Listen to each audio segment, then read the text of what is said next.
आज हम इस वीडियो में देवउठनी एकादशी व्रत कथा सुनेंगे। एक समय की बात है, एक राजा के राज्य में सभी लोग एकादशी का व्रत रखते थे। प्रजा और नौकर चाकरों से लेकर पशुओं तक को एकादशी के दिन अन्न नहीं दिया जाता था।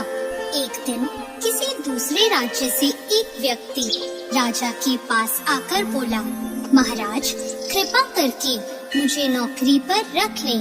तब राजा ने उसके सामने एक शर्त रखी कि ठीक है रख लूंगा, लेकिन रोज तो तुम्हें खाने को सब कुछ मिलेगा, लेकिन एकादशी को अन्न का एक भी दाना नहीं मिलेगा। उस व्यक्ति ने उस समय हाँ कर ली।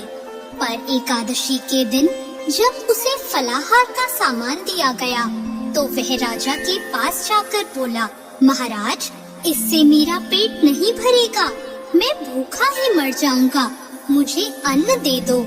राजा ने उसे शर्त की बात याद दिलाई, पर वह अन्न छोड़ने को राजी नहीं हुआ। तब राजा ने उसे आटा, दाल, चावल आदि दे दिए और वह रोज की तरह नदी पर पहुंचा। वहां स्नान करके भोजन पकाने लगा।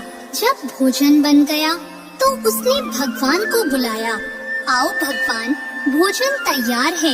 उसके बुलाने पर पीताम्बर धारण किए हुए भगवान चतुर्भुज रूप में उसके सामने आ गए और प्रेम से उसके साथ भोजन करने लगे। भोजन करने के बाद भगवान अंतर्ध्यान हो गए और वह अपने काम पर चला गया।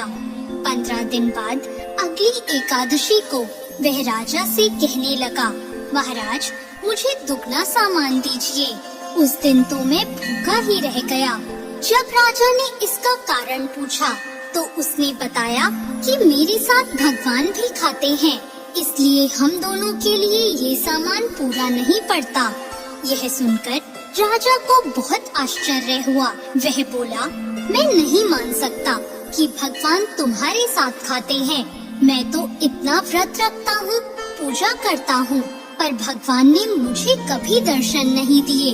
राजा की बात सुनकर वह बोला, महाराज यदि विश्वास न हो तो मेरे साथ चलकर देख लो। राजा एक पेड़ के पीछे छुपकर बैठ गया।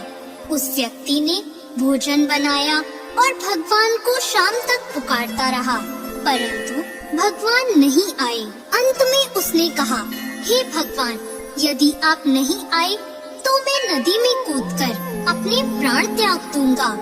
लेकिन फिर भी भगवान नहीं आए। जब वह प्राण त्यागने के उद्देश्य से नदी की तरफ बढ़ा और प्राण त्यागने का उसका दृढ़ इरादा जानकर भगवान शीघ्र ही प्रकट हो गए और उन्होंने उसे रोक लिया और उसके साथ बैठकर भोजन करने लगे। खा पीकर और उसे अपने विमान में बिठाकर अपने साथ अपने धाम ले गए। यह देखकर राजा ने सोचा कि व्रत उपवास से तब तक कोई फायदा नहीं होता जब तक हमारा मन शुद्ध ना हो। इससे राजा को ज्ञान मिला।